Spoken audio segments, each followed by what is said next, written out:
പുഷ്പകിരീടം. മുന്തിരിപ്പഴങ്ങൾ ഞെക്കിപ്പിഴിയാതെ വൈനുണ്ടാക്കുവാൻ സാധ്യമല്ല. പൂക്കളെ ഞെരുക്കാതെ പെർഫ്യൂം ഉണ്ടാക്കാൻ സാധ്യമല്ല.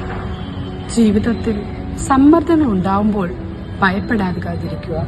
കാരണം അത് നിങ്ങളുടെ നല്ലതിനെ പുറത്തു കൊണ്ടുവരും. ഇതുപോലെ തന്നെയാണ് മരണവും നമ്മെ തേടി വരിക. മരണത്തെ നമ്മെ നേരിടുമ്പോൾ മാത്രമാണ് നമുക്ക് ദൈവത്തെ മുഖാമുഖം കാണുവാൻ സാധിക്കൂ. അന്ത്യകർമ്മ ചടങ്ങുകളിൽ പുരോഹിതൻ നമ്മുടെ ശിരസിൽ പുഷ്പകിരീടം ചാർത്തുന്നു.